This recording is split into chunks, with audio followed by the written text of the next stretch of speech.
நாளைய தினம் அதாவது 27/4/2025 ஞாயிற்றுக்கிழமையோடு சேர்ந்து வந்திருக்கக்கூடிய சித்திரை மாத அமாவாசை. இந்த ஞாயிற்றுக்கிழமை ப்ளஸ் அமாவாசை இதனால் தவற விடாதீங்க. இந்த ஒரே ஒரு பொருளை உங்கள் தலையை சுற்றி சும்மா போடுங்க. உங்களுடைய தீரவே தீராத கர்ம வினை தீர ஆரம்பிக்கும். கடன் பிரச்சனை தீரும். அந்த பொருள் கொள்ளு. நம்ம குதிரைக்கு வைக்கக்கூடிய அந்த கொள்ளு. இந்த ஒரு தானியத்தை 1 ஸ்பூன் அளவு எடுத்துக்கோங்க. குறிப்பாக ஞாயிற்றுக்கிழமை அப்படின்றது சூரிய பகவானுக்குரிய ஒரு நாள். இந்த நாள் அமாவாசை வந்திருக்கிறது ரொம்ப ரொம்ப ரொம்ப சிறப்பான ஒரு நாள். உங்களுடைய வீட்டுக்கு வெளிப்பக்கம் அப்படி இல்லைனா வீட்டுக்குள்ளே இல்லை மொட்டை மாடி ஏதாச்சும் ஒரு இடம் பார்த்துக்கோங்க. கிழக்கு முகமாக பார்த்து நின்றுக்கோங்க. உங்களுடைய வலது கையில் இந்த கொள்ளு ஒரு தானியம் சொல்லியிருக்கேன் பார்த்தீங்களா, இந்த தானியத்தை இதை வலது கையில் வச்சுட்டு உங்களுடைய தலையை ஒரு 3 முறை வலது பக்கம் இடது பக்கம் நம்ம சுற்றி போடுவோம் பார்த்தீங்களா, அந்த மாதிரி clockwise anticlockwise இந்த மாதிரி சுற்றிட்டு அதை அப்படியே பறவைகளுக்கு தானமாக தூக்கி போட்டுடுங்க, தூவி விட்டுடுங்க. ஸோ உங்கள் வீட்டுக்கிட்ட பறவைகள் வருதுன்னா அங்கே போடுங்க. இல்லைனா வெளியே மண்பாங்கான இடம் மரத்துக்கடியில் தூவி விட்டு வந்துடுங்க.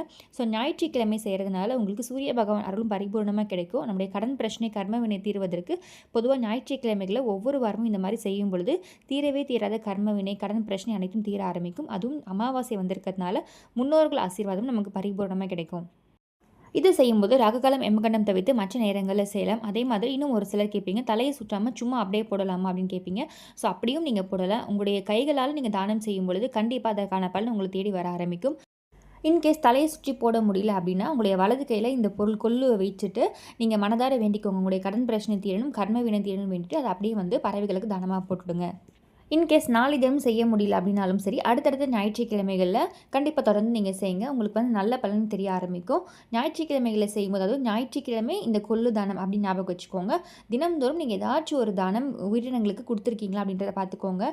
அரிசியாக இருக்கலாம், அதே மாதிரி நான் ஆல்ரெடி சொல்லியிருக்கேன் உங்களுக்கு வெல்லம், சிறுபருப்பு இந்த மாதிரி நிறைய தானங்கள் பற்றி உங்களுக்கு சொல்லியிருப்பேன்.